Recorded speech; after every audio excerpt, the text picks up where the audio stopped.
My world fell apart the day I found out my wife Tiffany was cheating on me. We'd been married for 10 years, with 2 beautiful kids. I thought we had it all, a perfect little family. But perfection is a fragile illusion, isn't it? It started with the little things. House. Late nights at work, hushed phone calls, a sudden distance that felt like a canyon between us. I tried to ignore the red flags, telling myself I was being paranoid. But the truth has a way of coming out. I found the texts. They were everything you'd imagine, and worse. Declarations of love, secret plans, words she hadn't said to me in years. The man's name was Mark. He was a colleague, someone I'd even met at a company party. The betrayal was a physical blow. Couldn't breathe. My first instinct was to confront her, to scream, to demand answers. But something held me back. I needed to see how far she would take this lie. So I watched. I watched as she dressed up for girls' nights that I knew were dates with him. I watched her smile at her phone, a smile that used to be for me. Each lie was another stab to my heart. I was living in a nightmare, playing the part of the happy husband, while my family crumbled around me. The kids, bless their hearts, were oblivious. I made sure of it. I'd take them to the park, help with homework, read bedtime stories, all while my soul was screaming. I had to be strong for them. They were my anchor in this storm. The breaking point came a few weeks later. It was our anniversary. I had planned a surprise dinner, hoping, praying that maybe we could salvage something. I even bought her the necklace she'd been admiring for months. That afternoon she came to me, her face a mask of false regret. She said she had to work late, a big project. She couldn't get out of it. She was so sorry. I just looked at her, the lie hanging in the air between us, thick and suffocating. I nodded and said, "Okay, honey. Work hard." She left and I sat there in the quiet house, the fancy dinner reservations useless, the gift box heavy in my hand. That night I didn't wait up. I packed a bag. Not for me, but for her.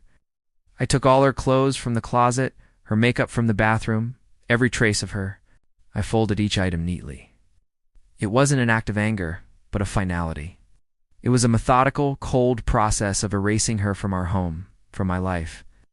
The next morning she came home, looking tired but happy. The glow of her affair was still on her. She walked in and stopped dead. She saw the packed suitcases by the door. She looked at me, confusion turning to panic in her eyes. "Jordan, what's this? Are you going somewhere?" I just looked at her, my face devoid of all the emotion I'd been bottling up. "No, Tiffany," I said, my voice steady and calm. "You are." I told her I knew. I told her everything. Showed her the texts I had printed out. The color drained from her face. She started to cry, to beg, to make excuses. It was a mistake. She didn't mean it. She loved me. But the words were hollow. I had heard enough lies. She chose him over her family, over our kids, over a decade of our lives together. Now she had to live with that choice. I didn't yell. I didn't cry. The rage and the pain had burned away, leaving behind a cold, hard resolve. I explained that she could see the kids, of course, but our marriage was over. I had already spoken to a lawyer. The house, which my parents had helped us buy, would be my home with the children. She could go to Mark. She could start her new life that she was so eager to have. She was stunned into silence. I think she expected a fight, a dramatic scene. She didn't expect this cold, calculated goodbye. She had counted on my love, my forgiveness, to be her safety net. But she had cut the ropes herself. She picked up her bags, her tears streaming down her face, and walked out the door for the last time. As the door clicked shut, I didn't feel relief. Not yet. I just felt empty. The days that followed were tough. Telling the kids was the hardest thing I've ever had to do. We told them Mommy was going to live somewhere else for a while.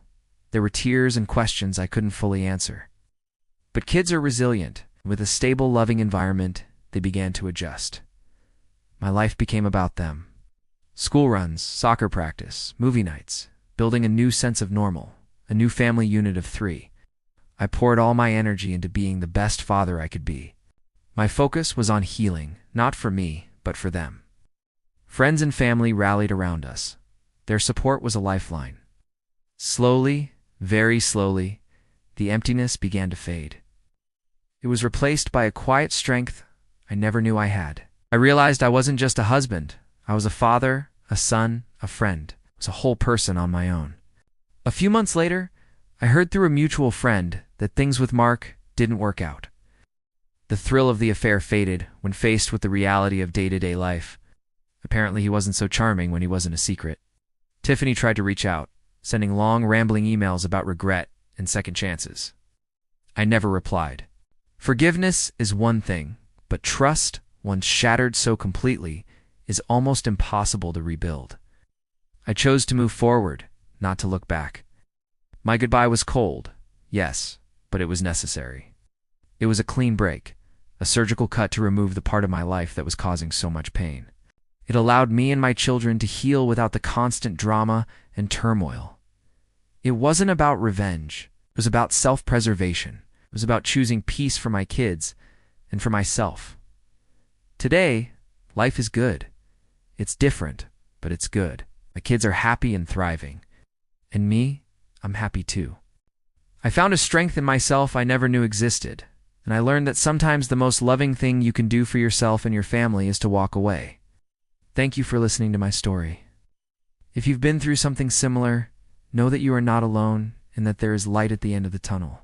Please consider subscribing for more stories.